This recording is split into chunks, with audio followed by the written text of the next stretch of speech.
بسم اللہ الرحمن الرحیم۔ السلام علیکم ورحمۃ اللہ وبرکاتہ۔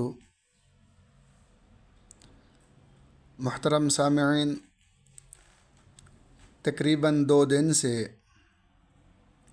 ہم اس کوشش میں لگے ہوئے تھے کہ ہمیں مضارع کے الفاظ کی کچھ پہچان ہو جائے، اور اس حوالے سے ہم نے قرآن مقدس کی آیات مبارکہ بھی دیکھیں، خصوصاً سورۃ روم کی آیات مبارکہ۔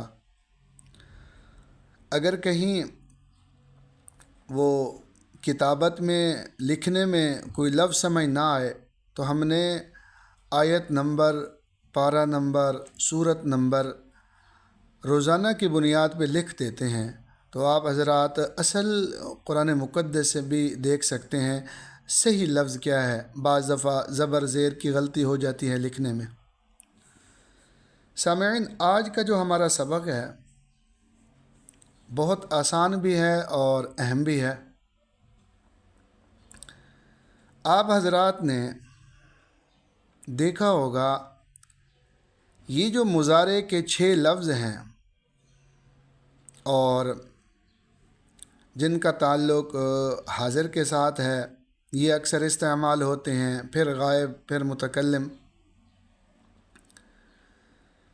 اس مضارع کے ان 14 الفاظ کے شروع میں ہمیں کہیں کہیں لام نظر آتا ہے، لام الف لا، جیسے لا اعبد ما تعبدون۔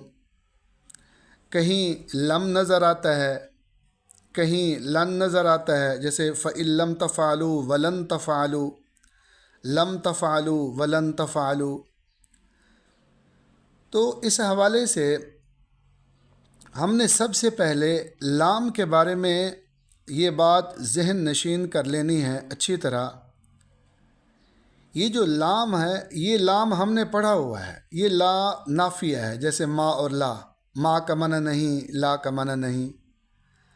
اب اگر یہ ان 14 الفاظ کے شروع میں لا آ جائے تو ہم نے پریشان نہیں ہونا، ہے وہی مضارع کے 14 لفظ، صرف ترجمہ میں تبدیلی آئے گی۔ پہلے تھا وہ لکھتا ہے یا لکھے گا ایک مرد، اب لا یکتب، وہ نہیں لکھتا ہے یا نہیں لکھے گا ایک مرد، باقی کچھ نہیں ہوگا۔ تو گویا ان 14 الفاظ کے شروع میں اگر لام آ بھی جائے، لام الف لا، تو یہ لا وہ نفی والا ہوتا ہے جس کا معنی نہیں۔ اسی طرح سامعین، دوسرے نمبر پہ اکثر قرآن مقدس میں آپ نے لفظ لم دیکھا ہوا ہوگا، وہ بھی مضارع کے شروع میں لم آتا ہے۔ تو لم کے حوالے سے آپ نے یہ بات اچھی طرح ذہن میں بٹھا لینی ہے، یہ لم جہاں بھی آئے گا یہ 2 کام کرتا ہے۔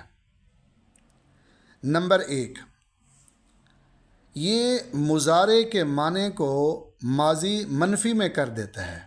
مثال کے طور پر ہم نے اردو میں ایک لفظ پڑھا تھا، لکھتا ہے یا لکھے گا وہ ایک مرد، لکھتا ہے، اور ماضی ہم نے پڑھی تھی کہ اس نے لکھا۔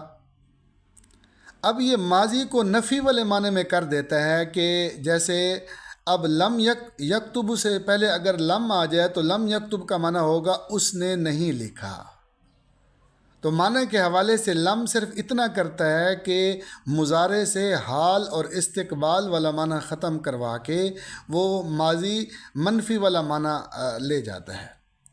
ایک بات تو یہ ہم نے ذہن میں رکھنی ہے، کہیں بھی لم آ جائے تو لم کے حوالے سے ترجمہ یہی ہوگا۔ مثال کے طور پر اللہ پاک نے قرآن مقدس میں فرمایا فَإِن لَّمْ تَفْعَلُوا لَمْ تَفْعَلُوا، اگر تم نہ کر سکو، تو وہ یہ لم تفعلوا، اب نہیں کرتے ہو یا نہیں کرو گے، یہ نہیں ہے، نہ کر سکو، تو ہم ماضی والا معنی کر رہے ہیں۔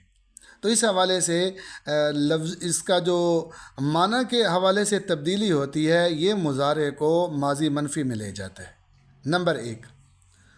نمبر 2 یہ ہے کہ سامعین، ہم نے آج سے 3 دن تقریباً پہلے آپ کے پاس ایک چارٹ بھیجا تھا، اور ہم نے وہاں لکھا تھا کہ وہ الفاظ جن کے آخر میں پیش ہے، وہ الفاظ جن کے آخر میں الف نون ہے، وغیرہ وغیرہ، پوری ہم نے ترتیب کے ساتھ لکھا تھا۔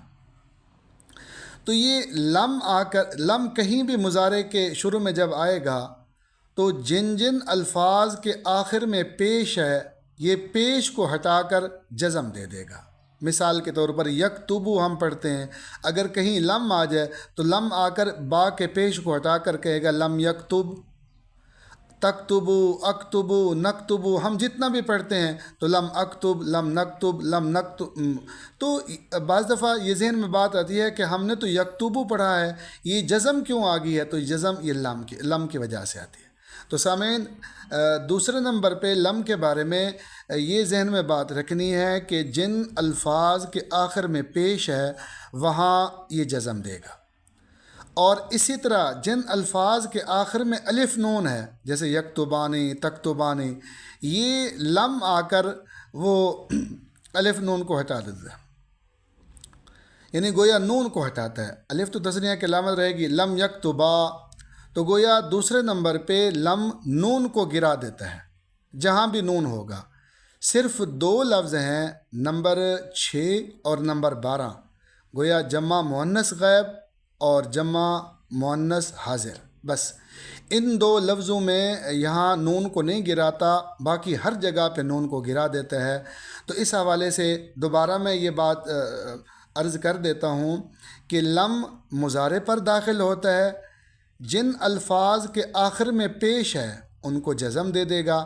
آپ کے سامنے نقشہ پڑا ہوا ہے، آپ خود پیش کو ہٹا کر جزم دے دیں۔ اور جن الفاظ کے آخر میں نون ہے یہ لم آ کر نون کو گرا دے گا، اور صرف دو لفظ ہیں، گویا نمبر 6 اور نمبر 12، وہاں کوئی تبدیلی نہیں کرے گا چونکہ ان صیغوں میں کوئی تبدیلی نہیں ہوتی۔ تو اس حوالے سے آپ کو کہیں بھی قرآن مقدس میں لم کا لفظ نظر آتا ہے تو یہ لم یہی عمل کرتا ہے، ایک تو مضارع کو ماضی منفی میں لے جاتا ہے، اور دوسرا یہ پیش کو ہٹا کر جزم دیتا ہے اور نون گرا دیتا ہے۔ باقی آپ حضرات سے ایک گزارش کرنی تھی کہ ہم نے اس لمبی تفصیل میں جانا نہیں ہے، صرف اس لیے کہ بعض دفعہ جب قرآن مقدس میں یہ الفاظ آ جاتے ہیں تو پھر ہمیں پریشانی ہوتی ہے کہ ہم نے تو پڑھا تھا یکتبون، نون کہاں گئی؟ تو نون لم گرا دیتا ہے۔ کہیں ہم پڑھتے ہیں یکتبانی، نون کہاں گئی؟ تو وہ نون لم گرا دیتا ہے۔ تو لم نون کو بھی گرا دے گا اور پیش کی جگہ جزم دے گا، تو یہ لم کا عمل ہے۔ اسی طرح تیسرے نمبر پہ آخری حرف لن ہے، یہ بھی لم کی طرح عمل کرتا ہے، جو عمل لم کرتا ہے گویا نون گرا دیتا ہے جس طرح لم گرا دیتا ہے۔ البتہ صرف اتنا ہے سامعین، یہ پیش کو ہٹا کر جزم نہیں دیتا بلکہ یہ زبر دے دیتا ہے، بس گویا لم اور لن کے عمل میں فرق صرف اتنا ہے، لم جزم دیتا ہے اور یہ لن زبر دیتا ہے، اور جس طرح لم نون گرا دیتا ہے یہ بھی نون گرا دے گا۔ 6 نمبر اور 12ویں نمبر پہ کوئی تبدیلی نہیں آئے گی، اور وہ اپنے، اور البتہ یہ جو لفظ لن ہے یہ مضارع کو نفی مستقبل کے معنی میں کر دیتا ہے۔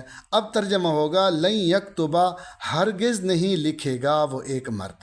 تو اس حوالے سے یہ بات ضروری تھی، ہم نے چونکہ مضارع کے الفاظ پڑھ لیے ہیں تو مضارع کے الفاظ کے شروع میں کہیں آپ کو لا نظر آئے گا، کہیں لم نظر آئے گا، کہیں لن نظر آئے گا، تو اس حوالے سے ہمیں پھر بعض دفعہ جزم، پیش اور کہیں نون گری ہوئی ہوگی۔ تو اس سبق کو جب ہم ذہن میں رکھیں گے تو انشاءاللہ اللہ تعالی ہمیں مزید علم عطا فرمائیں گے۔ دعا ہے اللہ تعالی ہم سب کو عمل کرنے کی توفیق عطا فرمائے۔ السلام علیکم ورحمۃ اللہ وبرکاتہ۔